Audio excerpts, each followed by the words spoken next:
que puedan sintonizar estas conferencias. Ya estamos en cantidad, decenas de países personas ávidas de conocer la verdad y de las Escrituras puedan sintonizarnos.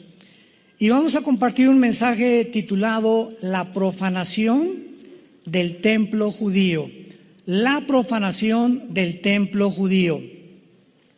Antes de entrar en materia, solamente quiero establecer algunos puntos importantes porque se acerca un tiempo que la Biblia profetiza llamado la gran tribulación.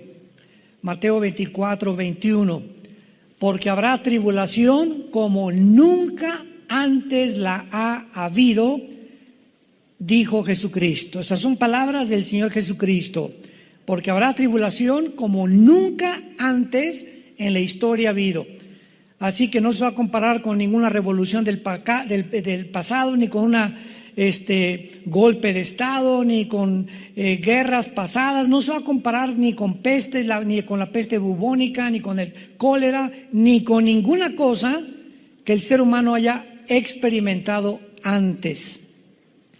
Y durante estos primeros 3 años y medio de la tribulación va a venir un sistema religioso que se llama la Gran Ramera, Apocalipsis 17. Donde vemos a la bestia montada sobre la ramera, y la ramera es el sistema religioso apóstata, o esta falsa religión que hace 2000 años ha sido la corrupción del cristianismo. Cuando en el año 250-275 el cristianismo ya dejó de ser perseguido, el último emperador, Constantino, absorbió el cristianismo como la religión oficial del Imperio Romano, y el Imperio Romano, que era político, simplemente dio la vuelta o se transformó de lo político a lo religioso. Ya no se llamó el Imperio Romano, sino se llamó el Sacro Imperio Romano. Porque ahora sería la religión la que gobernaría a los seres humanos por casi 18 siglos. Así que vino lo que se conoce como el papado, y este libro que se llama la Biblia fue cerrada. Fue cerrada la Biblia, y entonces en todo este periodo donde los hombres comenzaron a gobernar la religión, sin consultar la Biblia, es lógico que hayan comenzado a introducir doctrinas o tradiciones o paradigmas no bíblicos. Y así vinieron todas las herejías con las que fue permeado el cristianismo, hasta que aproximadamente en 1517, 1617, 1625, un hombre llamado Martín Lutero, que era un monje en Alemania, le cae de alguna forma milagrosa la Biblia, comienza a leer Romanos capítulo 1, donde dice: el justo por la fe vivirá. Y Martín Lutero inicia una revolución que se llamó la Revolución o la Reforma Protestante, donde fueron establecidos 3 puntos importantes: sola escritura, o sea, nada más la Biblia es la única autoridad; solo fide, solo es por la fe; y solo Cristo. Entonces, bajo estos 3 fundamentos vino un cambio radical, donde el Vaticano comienza a perseguir a los que les llamó protestantes. ¿Por qué? Porque protestaban en contra de que el Vaticano no podía haberse adjudicado el derecho de decir lo siguiente: solo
Bajo Roma hay salvación.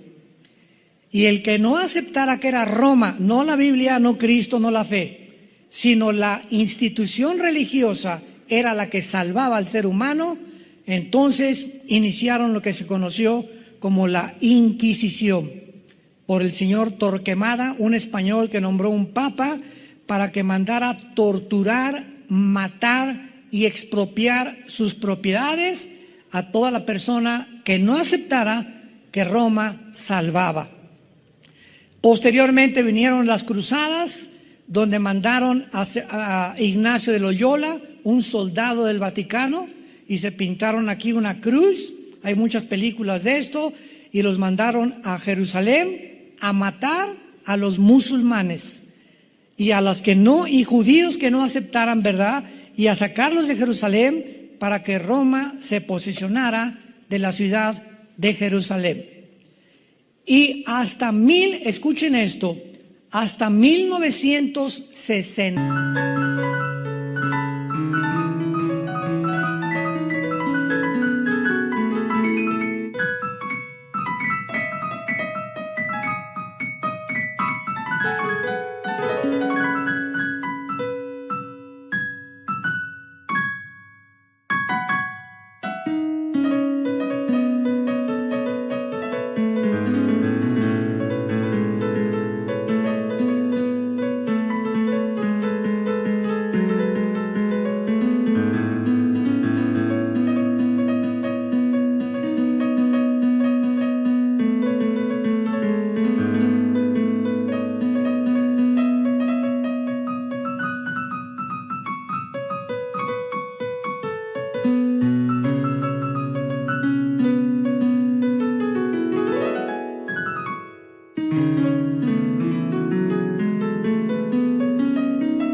Apúntalo, en el Segundo Concilio Vaticano, el Papa Juan XXIII, un papa gordito, muy simpático, con mucho carisma, hasta 1961, este papa, por primera vez, abre la Biblia.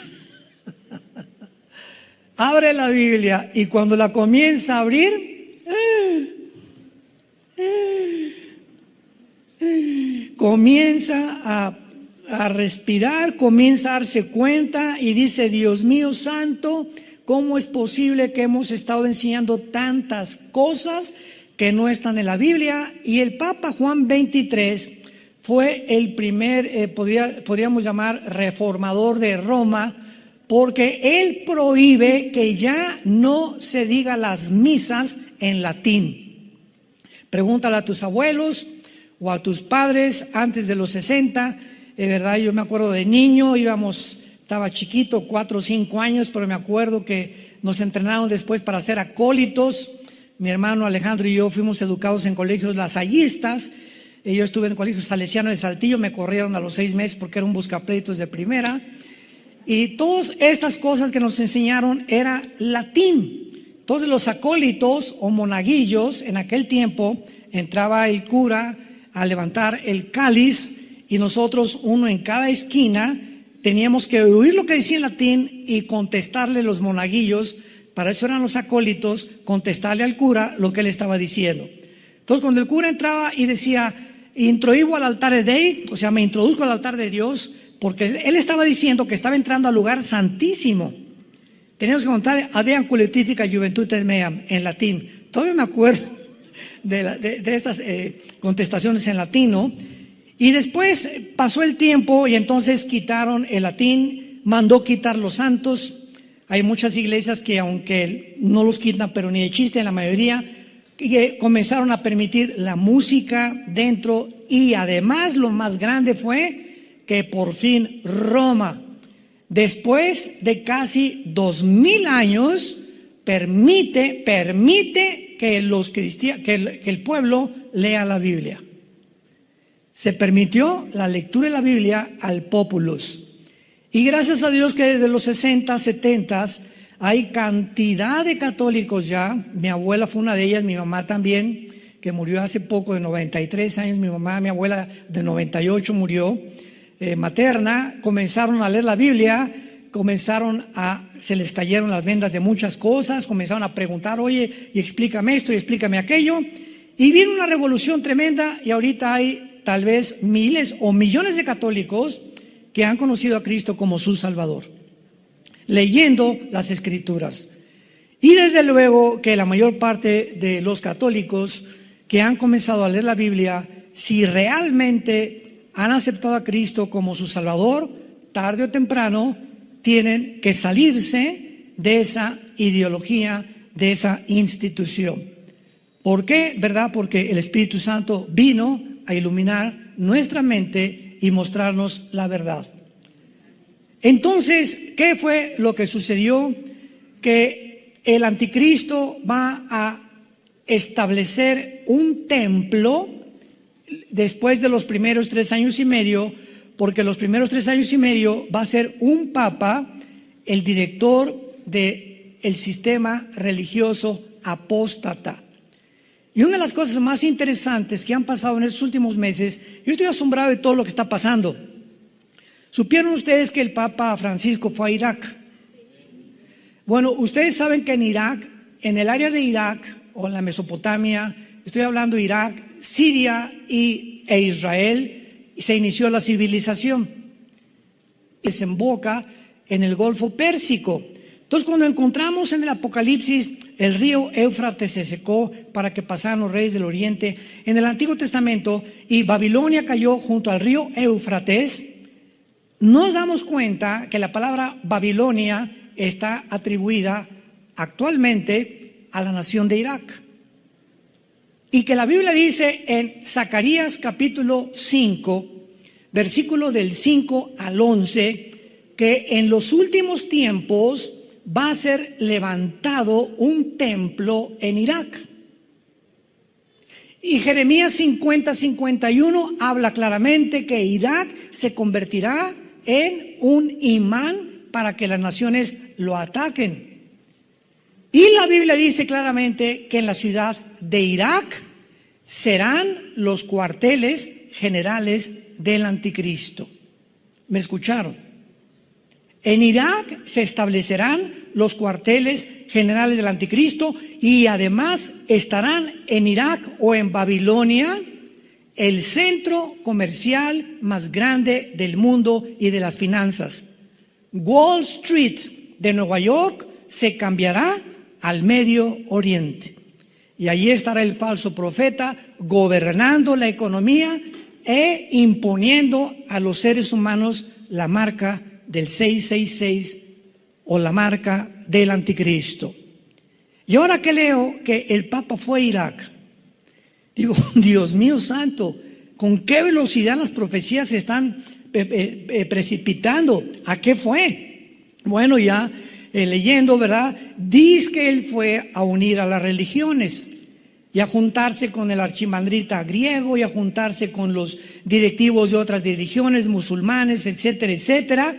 Y es importante que ahora en Irak y en el área de Arabia Saudita se esté construyendo un templo para las 3 religiones del mundo. Lo pueden encontrar ustedes en el internet. Esto es impresionante, me pone los pelos de gallina. Va a ser un edificio para los católicos, otro para los judíos, otro para los cristianos. Y ahí fue el Papa y la Biblia profetizó que esta región geográfica se convertiría en el centro del comercio y en el centro de la política internacional. Así que nos encontramos en tiempos, como les dije anteriormente, muy interesantes. En el libro Apocalipsis capítulo 13 que acaban ustedes de abrir, dice la Biblia en el versículo 11, vi otra bestia que subía de la tierra con 2 cuernos semejantes a los de un cordero, pero hablaba como dragón.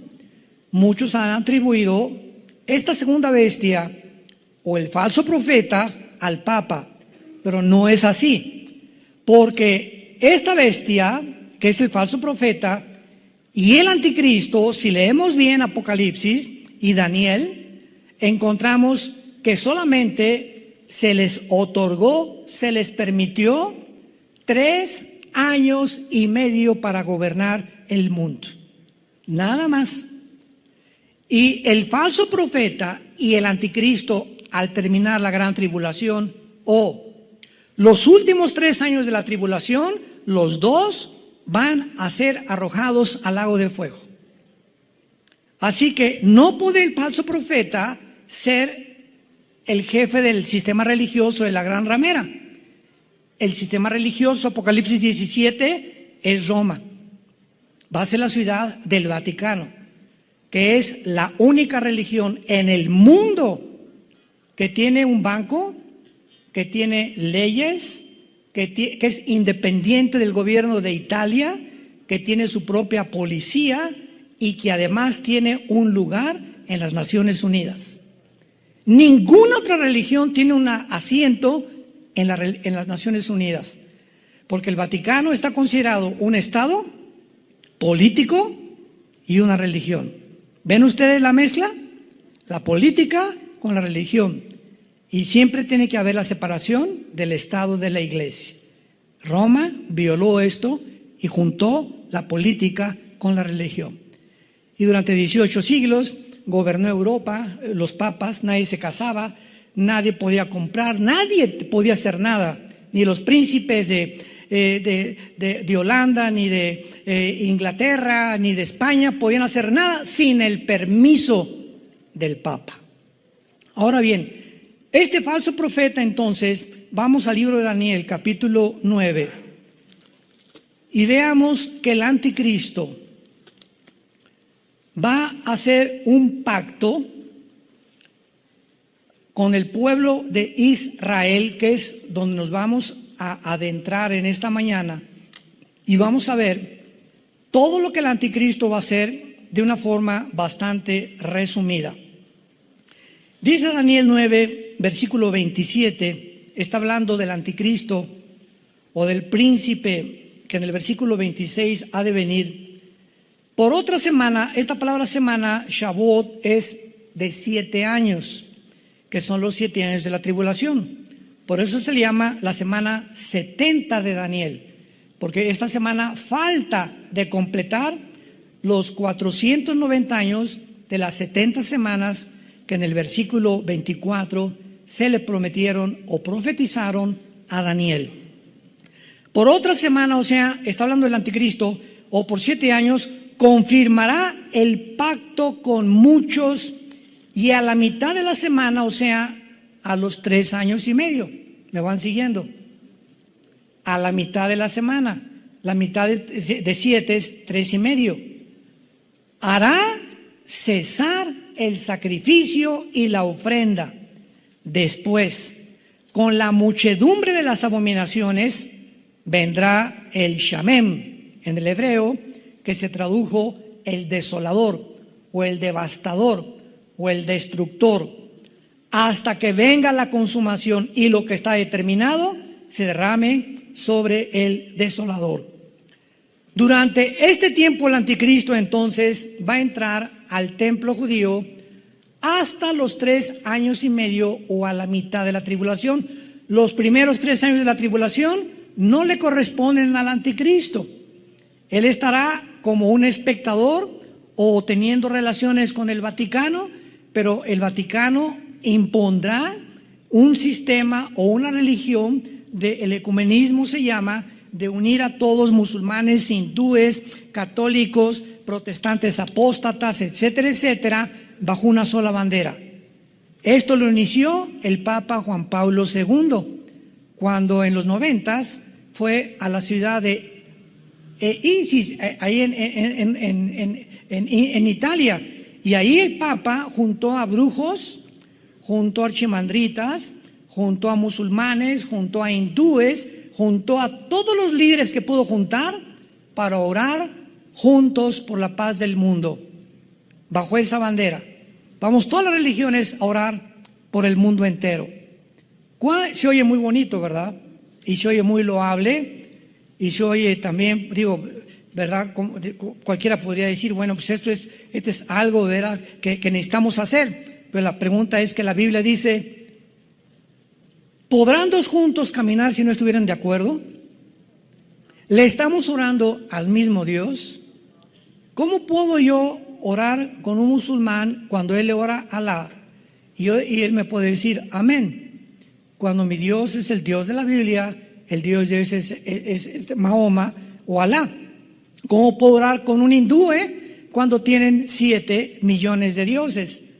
Oye, ¿a cuál estás orando? ¿A cuál de todos le estás pidiendo? Entonces, esto es una bandera que suena bonito, juntemos todas las religiones, pero a los ojos de Dios es una abominación. Dios es el único Dios verdadero y es el primer mandamiento. Adorarás a Dios, tu Dios, sobre todas las cosas. No te harás imagen ni escultura, ni adorarás ni te inclinarás ante ningún otro Dios.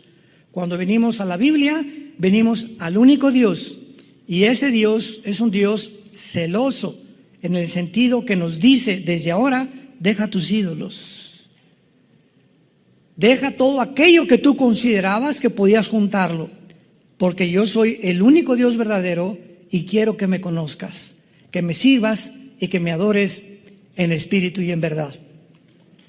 Muy bien, veamos entonces rápidamente lo que hará el anticristo durante este tiempo. Se los voy a deletrear rápidamente. Número 1, va a anular a la mitad de la tribulación el pacto que firmó. Ahorita lo vamos a ver en Isaías 28. Va a anular el pacto. 2, va a participar con Israel en mentiras y engaños. 3, el pacto que va a hacer con Israel, la Biblia le llama un pacto con la muerte y con el infierno. Lo vamos a ver en Isaías 28 ahorita también. 4, la muerte y el infierno, qué interesante, aparecen en el cuarto sello del Apocalipsis, como la muerte y el Sheol, o como el infierno y la muerte. Número 5, Israel va a firmar este pacto y lo va a aceptar por temor a una invasión militar, y se le va a conceder reconstruir el templo judío. Por eso los rabinos van a ser engañados, porque el anticristo les va a prometer que van a reconstruir su templo y que nadie se va a intervenir, ni los musulmanes se lo van a quitar. Y pues rápidamente los judíos van a firmar el pacto con el anticristo. Número 6, el verdadero contenido del pacto no va a tener nada que ver con el conflicto con los palestinos, porque ahorita está hirviendo Israel entre los palestinos y entre los judíos. El presidente Joe Biden declaró hace algunos días de que él iba a buscar la manera de que se estableciera dentro de la tierra de Israel un Estado palestino. Ahorita los palestinos dentro de Israel ocupan 2 lugares principales. La Franja de Gaza, que está hacia el mar, donde se conoce, ¿verdad?, como la Filistea del Antiguo Testamento, y donde el gobierno de Mahmoud Abbas, el jefe de la organización terrorista de Hamas, la palabra Hamas en hebreo significa los violentos, están al frente explotando a los palestinos porque el pobre pueblo no tiene la culpa.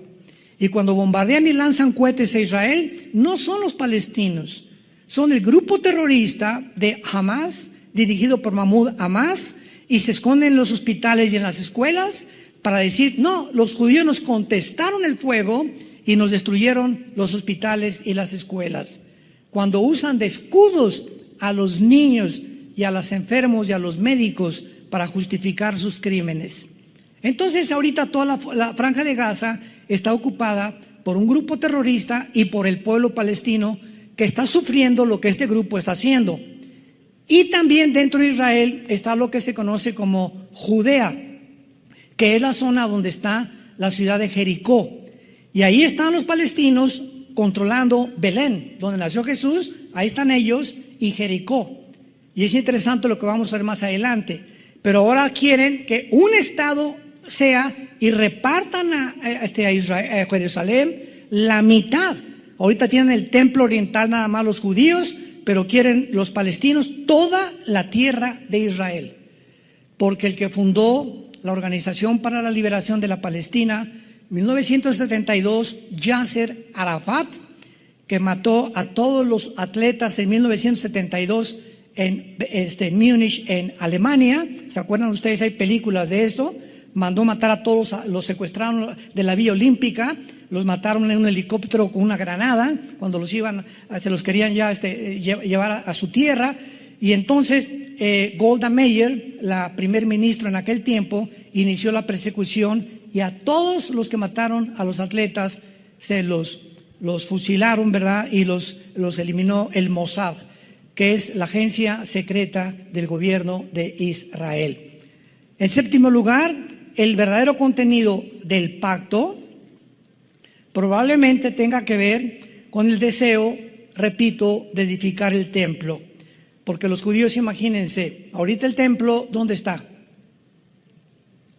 ¿Dónde está ahorita el templo judío? No existe. Pero ¿dónde se encuentra geográficamente? Debajo de la cúpula o de la mezquita de Omar, que es esta cúpula dorada que en cualquier foto de Jerusalén se ve. Cuando fuimos a Jerusalén, muchos de ustedes nos permitieron entrar, nos teníamos que quitar los zapatos, ¿verdad? Ahorita ya no se puede entrar adentro, pero en aquel tiempo nos permitieron entrar, éramos como 300 los que fuimos en ese viaje a Israel. Y esta cúpula, debajo de la cúpula esa dorada que ves en las fotos, debajo se encuentra sepultado lo que era el templo judío, que en el año 70 después de Cristo, él lo profetizó en Mateo 24, no quedará piedra sobre piedra, derribaron completamente e incendiaron Jerusalén. Y fueron expulsados los judíos hasta el 48 que regresaron. Y en el año 604 después de Cristo, un musulmán, ¿verdad? Omar, uno de los musulmanes, levantó la mezquita. Entonces, esa mezquita fue levantada 600 años después sobre el templo judío. Y los judíos, para que puedan reconstruir el templo, imaginémonos, pues tienen que destruir la mezquita, ¿verdad? Tienen que hacerla a un lado, por eso no lo han podido hacer. Ahora, si esto sucede, imaginémonos la guerra que sobrevendrá en el Medio Oriente cuando les quiten a los musulmanes su mezquita. Si así se amarran bombas y se avientan, porque hay 72 vírgenes esperándolos en el cielo, pobres niños, ¿verdad? Que desde niños los adoctrinan, que si son mártires, son héroes delante de Alá. ¿Cómo no van ellos a provocar una guerra internacional si les quitan la mezquita, que es el lugar más sagrado? Porque dicen que de ahí Mahoma en un caballo blanco se fue al cielo. Entonces algo va a pasar, nos sabemos, una guerra, tal vez la invasión de Ezequiel 38, que se junta Rusia, Turquía, Irán, Libia, Indonesia, algunas naciones del norte de África se vienen sobre Israel, son destruidas de acuerdo a Ezequiel 39, y tal vez después de esa devastación destruyan la mezquita y entonces el anticristo les permite, les garantice a los judíos, una vez que destruyeron la mayor parte de las naciones musulmanas, que pueden levantar su templo y puedan comenzar otra vez a adorar como lo hacían en el Antiguo Testamento.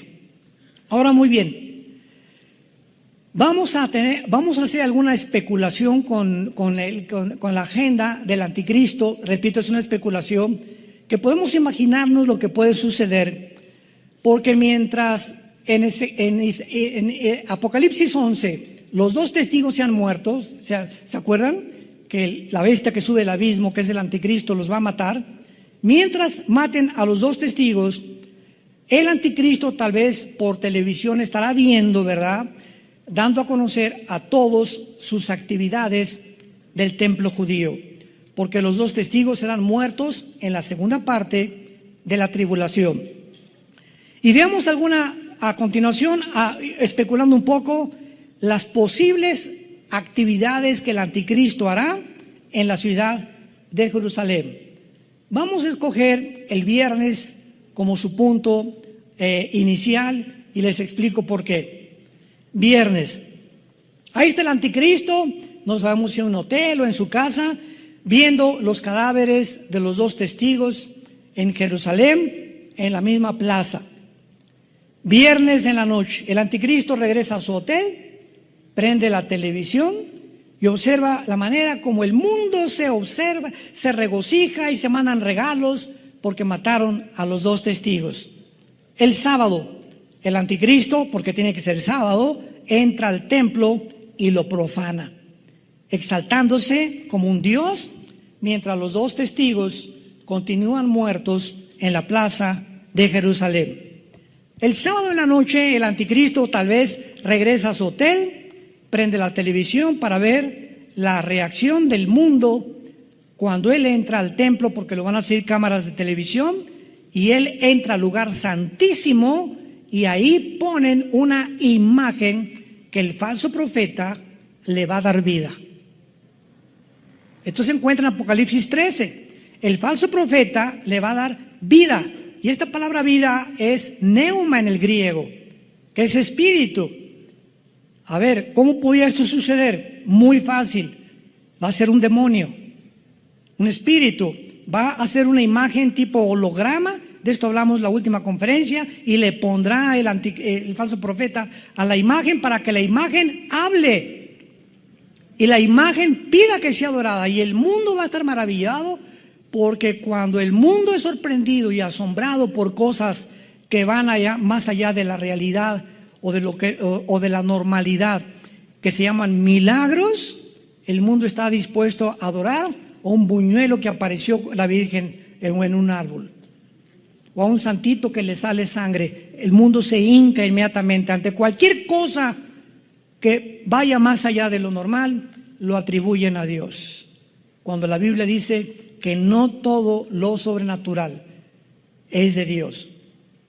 El domingo el anticristo va a recibir la llamada de sus 10 gobernantes, o sea, los 10 cuernos de Apocalipsis 17, que le van a decir: no estamos de acuerdo que te proclames Dios. Y en Daniel 7:24 dice la Biblia que entonces el anticristo a 3 de estos gobernantes, de los 10 que iban a formar su confederación política, los va a quitar, los va a desbancar, y él va a quedar como el 8º gobernante. Y el lunes el anticristo, mirando las noticias, alcanza a ver de qué manera los testigos resucitan de entre los muertos. Esto es, repito, de carácter especulativo, pero más o menos podríamos imaginarnos que es la forma como se van a llevar las cosas durante 3 días, cuando el anticristo entre el sábado al lugar santísimo. Vayamos ahora a Isaías 28, el pacto que el anticristo va a firmar con muchísimos más, al versículo 18. Isaías 28, del 15 al 18. Con mucha atención, por favor. Por cuanto habéis dicho: pacto tenemos hecho con la muerte, e hicimos convenio con el infierno, o con el Sheol. Cuando pase el turbión, la palabra turbión apunta, lo es la tormenta o una inundación militar. Pase una tormenta militar o una invasión militar que se llama turbión, la palabra shakat en el hebreo, no llegará a nosotros. Es lo que el pueblo judío está pensando. Porque hemos puesto, así que nos informan que Israel ha firmado un pacto para evitar una turbión o una invasión militar. Desde luego, y la invasión militar azotará a Israel, porque no es cierto que el anticristo los va a proteger más que por 3 años y medio. Versículo 16. Por tanto, Jehová el Señor dice así: he aquí yo he puesto en Sión por fundamento una piedra, que es Jesús, piedra probada, angular, preciosa, de cimiento estable. El que creyere no se apresure. ¿Qué está diciendo Dios? En lugar de que ustedes hayan hecho un pacto con el anticristo, yo anteriormente voy a poner una piedra firme, angular, preciosa, y sabemos que se refiere a la persona de Jesucristo. Y anuncia a Dios con casi 700 años de anticipación, el que creyere no se apresure. O sea, no se apresuren judíos que van a vivir en ese tiempo a firmar con el anticristo, porque no todos los rabinos van a firmar. Van a haber muchos que van a decir: ahora entiendo lo que Dios dijo, no voy a firmar este pacto. Y Dios los va a proteger en la ciudad de Petra, al sur de Jordania, de acuerdo a Isaías 63, del 1 al 3. Y dice el versículo 17: y ajustaré el juicio a cordel y a nivel la justicia, y granizo barrerá el refugio de la mentira, y aguas arrollarán el escondrijo. Cuando dice la Biblia, ajustaré el juicio a cordel y a nivel la justicia, son instrumentos para construir. Todos los arquitectos usan una plomada, que lo que significa cordel y nivel de la justicia, dándonos a entender el Espíritu Santo que es realmente la construcción y la edificación del templo de los judíos lo que va a ser levantado durante este tiempo. Y versículo 18 termina diciendo: y será anulado vuestro pacto con la muerte y vuestro convenio con el Sheol. No será firme cuando pase el turbión o cuando pase esta invasión militar, serán pisoteados. Desde este momento el anticristo se proclama Dios, implica que él deshará las tres religiones más importantes de su tiempo, que serán el sistema de la ramera, el judaísmo y el cristianismo. Va a acabar el anticristo con estas tres religiones y él va a proclamarse Dios. Vayamos a 2 de Tesalonicenses, donde el Espíritu nos revela esta revelación. 2 de Tesalonicenses 2, versículos 3 y 4. Nadie los engañe, escribe Pablo, de ninguna manera, porque no vendrá sin que antes venga la apostasía y se manifieste el hombre de pecado, el hijo de perdición, el cual se opone y se levanta contra todo lo que se llama Dios o es objeto de culto, tanto que se sienta en donde. Ahí está, a los 3 años y medio, el anticristo entra al templo de Dios, como lo hemos visto en otras escrituras, entra al templo de Dios como Dios, haciéndose pasar por Dios. Ahí dice el anticristo: no hay ninguna religión. Se acabaron todas las religiones. Yo soy Dios.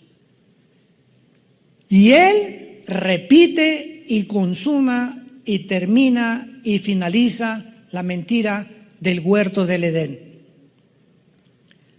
Cuando inició la creación, la serpiente le dijo a Eva: no es cierto que vas a morir, serás como Dios. Y la mujer entendió esto y aceptó comer del fruto del bien y del mal. Esa mentira es la que más adelante habla claramente el versículo 11 de la segunda carta de Tesalonicenses, que van a creer la mentira. Es la mentira que ha recorrido toda la historia del ser humano. El hombre ha creído lo que la serpiente le dijo a Eva y los hombres se han endiosado con ellos mismos. Alejandro el Magno, Aníbal, Napoleón Bonaparte, Saddam Hussein, José Stalin, Adolfo Hitler, Benito Mussolini, etcétera, etcétera, etcétera. Todos los grandes conquistadores, todos los grandes dictadores creen y han creído que ellos pueden controlar el mundo. Y todos, Nabucodonosor, todos han querido, los Césares romanos, se hicieron adorar como dioses. Y llegamos al siglo XXI, donde los seres humanos siguen creyendo que somos dioses. Si tú no tienes a Cristo, has creído la mentira de la serpiente.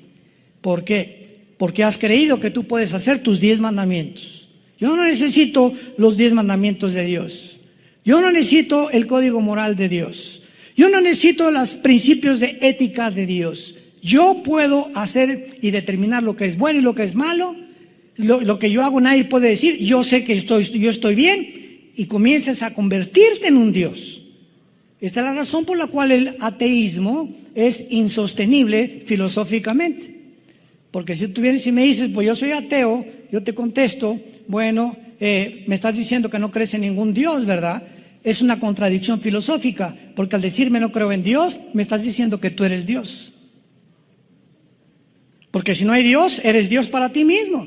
¿Qué significa Dios? Un ser supremo absoluto. Y tú estás erigido como tu ser supremo y absoluto. Y si tú me dices que no crees en ningún Dios, entonces tú pones las reglas y tú estableces tu forma de vivir. Y solo Dios puede hacer eso.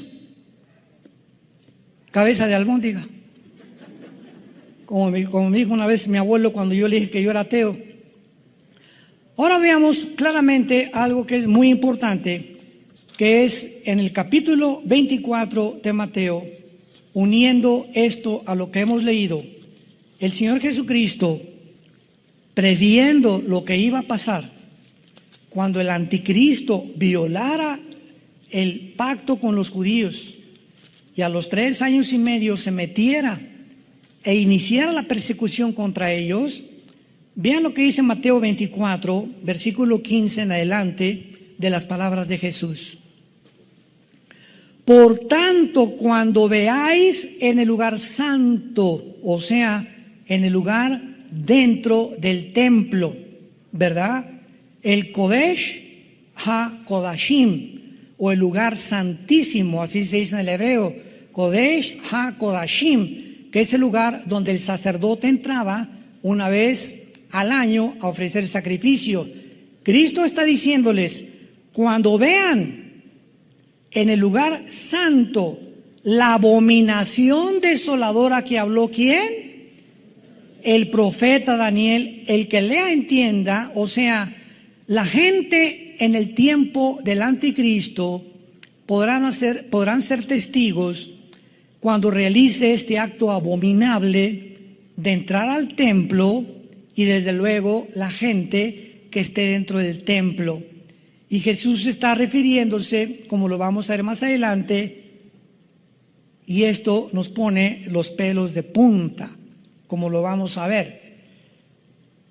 Cuando veáis a la abominación desoladora que habló el profeta Daniel, entonces los que estén en Toluca,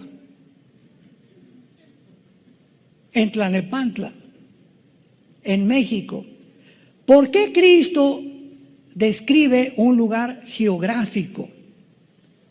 ¿Por qué Cristo se refiere exclusivamente a un grupo de judíos, a un lugar geográfico, Judea, que es ahorita el lugar ocupado por los palestinos? ¡Wow! Los que están en Judea huyan a los montes. ¿Por qué? Porque ahorita esta zona geográfica que está ocupada, que se llama el Banco Oriental o Judea, que ahorita ya está ocupado por los palestinos, en cuanto el anticristo entre al templo, todos los que están contra los judíos van a salir a matarlos.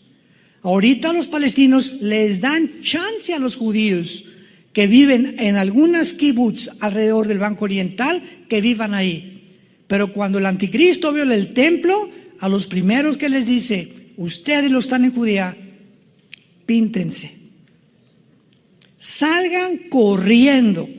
Los que están en Judea, huyan a los montes. El que esté en la azotea no descienda para tomar algo de su casa. Y cuando dice Jesucristo, el que lea entienda, esta no fue una sugerencia, le está diciendo una orden directa.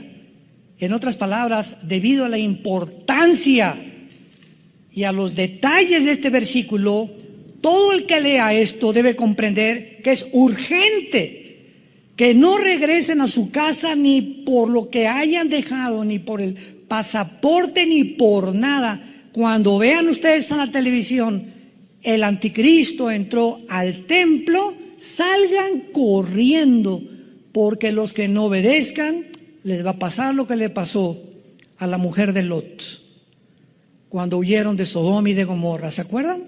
Apocalipsis 19. Los ángeles agarraron a Lot, vénganse para acá, y a tu hermano y a la esposa, y vámonos. Y a casi a jalones los sacaron los ángeles, y le dijeron los ángeles a Lot y a su familia: no volteen atrás. No se atrevan a voltear atrás. Y la mujer de Lot volteó para atrás. ¿Por qué? Porque era una carnalota. O sea, su corazón estaba en el mundo, en las modas, por aquí, por allá, este y el otro. Y cuando Dios nos dice, pongan los ojos en lo que está arriba, no extrañes las cosas del mundo, es porque las cosas del mundo han ocupado tu corazón.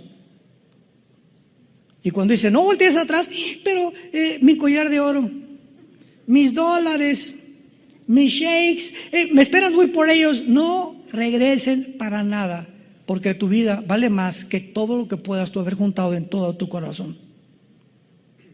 No volteen hacia atrás, huyan. Ciertamente los judíos que vivían en ese tiempo en la región de Judea, que es el Banco Oriental y Jericó actualmente, son los que deberán poner más atención a lo que Cristo les dijo. Veamos rápidamente esto y comparémoslo con Zacarías, está antes de Mateo, para que no se vayan tan lejos. Antes está Malaquías y antes está Zacarías, capítulo 13. Zacarías 12 y 13 son dos capítulos que describen el final del ser humano, el Armagedón, la venida de Cristo. Dice Zacarías capítulo 13, versículo 8: y acontecerá en toda la tierra, dice Jehová, que las 2/3 partes serán cortadas y se perderán, mas la tercera quedará en ella. 2/3 partes de los judíos morirán. 2/3 partes de los judíos morirán.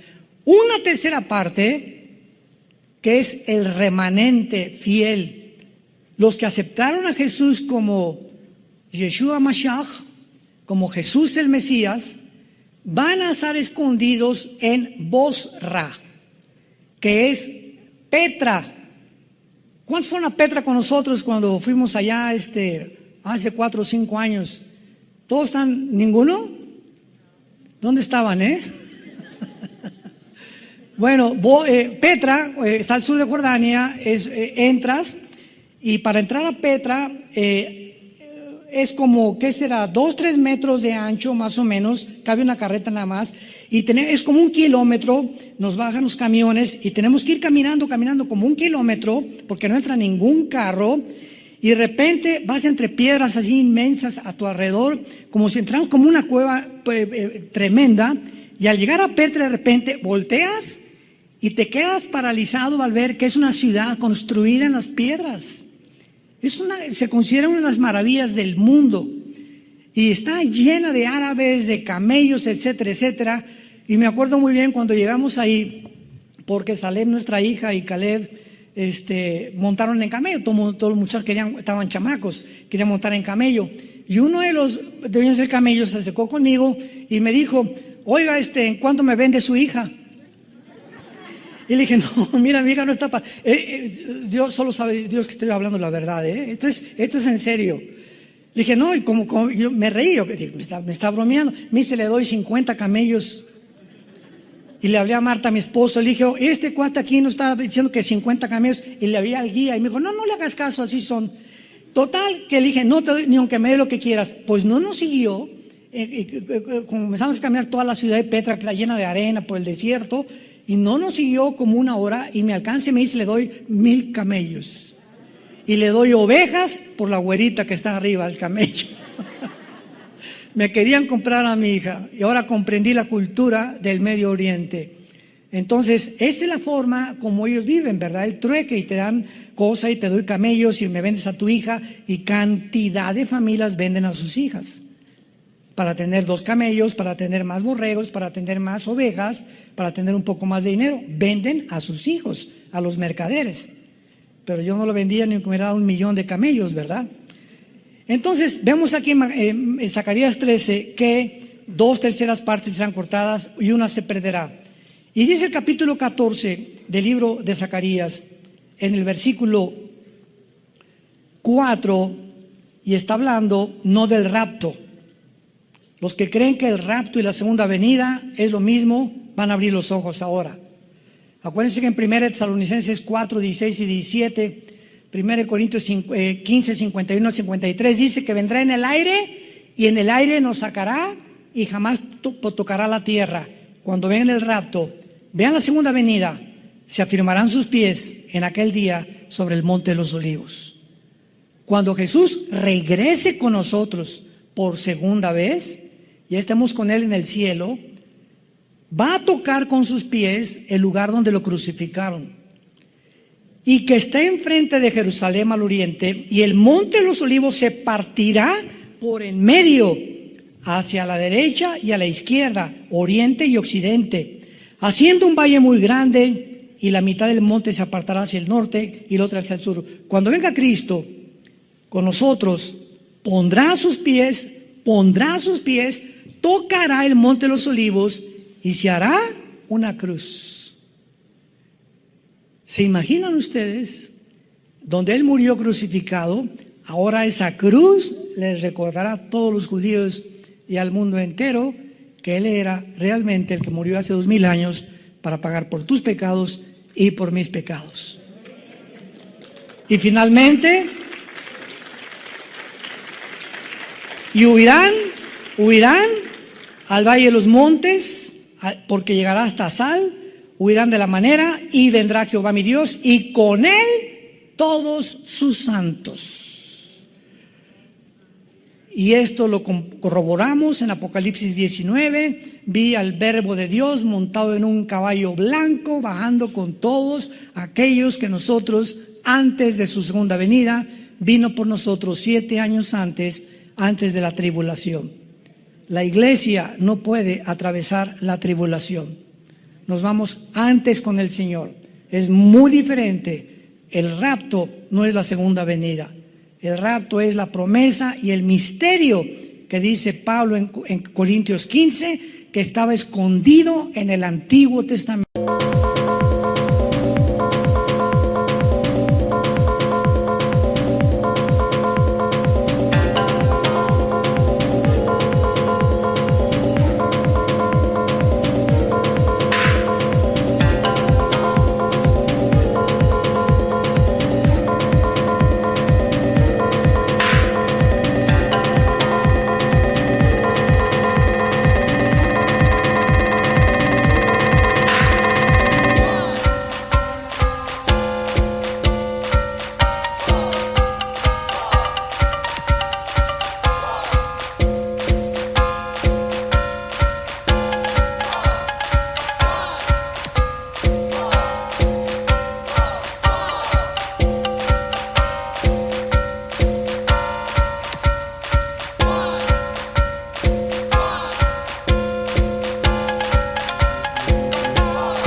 y que hasta el Nuevo Testamento fue a Pablo a quien se le reveló que va a haber una generación que no vamos a saber lo que es morir. ¿Serás tú? ¿Seré yo? ¿Seremos nosotros? Los que en cualquier momento, de repente, los calcetines de colores que están de moda se te van a quedar ahí en el suelo. Tus guaraches, tus zapatos, tu bolsa de Gucci y todo lo que tú te hayas comprado, ahí se queda y desaparecemos. Y el mundo como loco, desaparecieron millones de personas, los noticieros de televisión, aviones que van a chocar porque los pilotos desaparecieron, congestionamiento de tráfico, congestionamiento de noticieros, todos los niños van a desaparecer de todos los cuneros y de todos los, ¿cómo se llama? Donde los kinders, etcétera, etcétera. Y vamos a darnos cuenta entonces cuando estemos con Él en el cielo que valió la pena haber creído en el nombre del Hijo de Dios. ¿No quisieras tú en esta mañana aceptar a Cristo en tu corazón?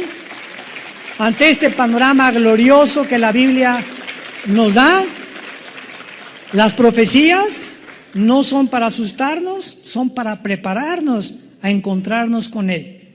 Animar nuestro corazón y saber que todos los que ahorita han muerto por COVID o por lo que haya sido en Cristo, dichosos son, porque descansarán de sus obras.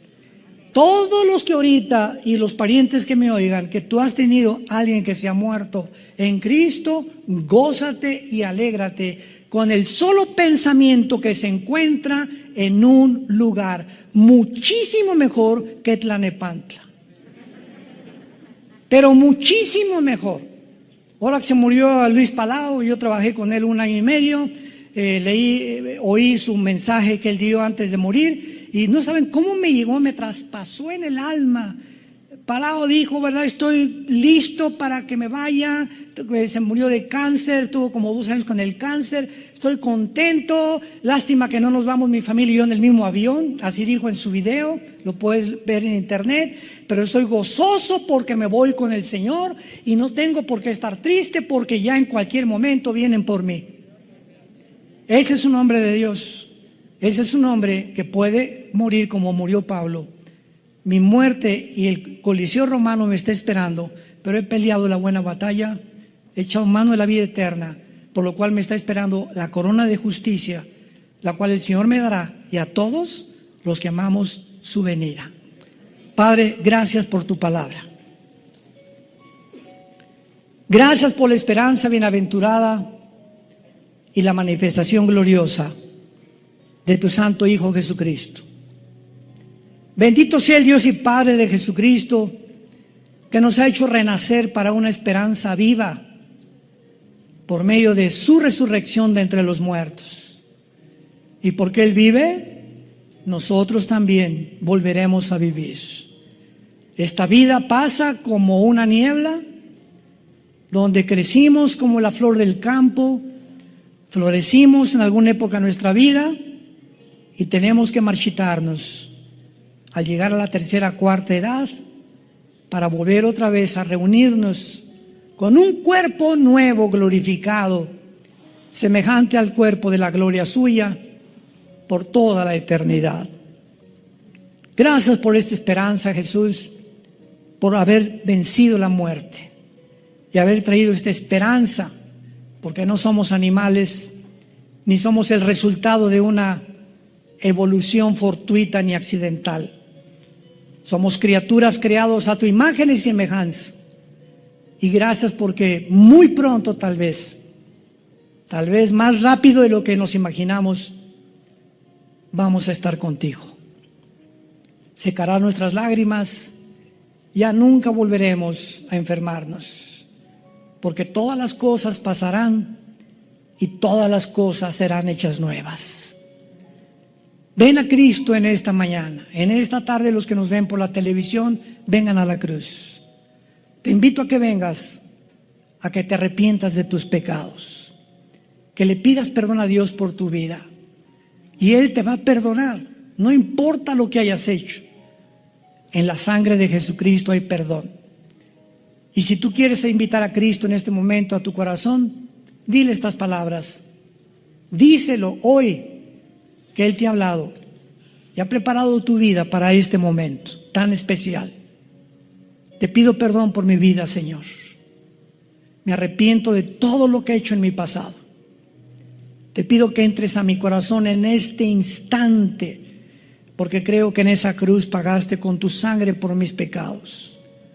Y como creo que a los 3 días resucitaste entre los muertos, te pido que entres en este instante a mi vida como mi Señor y mi Salvador. Gracias por darme la vida eterna y la esperanza de algún día de morir en paz, porque sé que me estarás esperando con tus ángeles para llevarme a tu presencia. En el nombre de Jesucristo. Amén.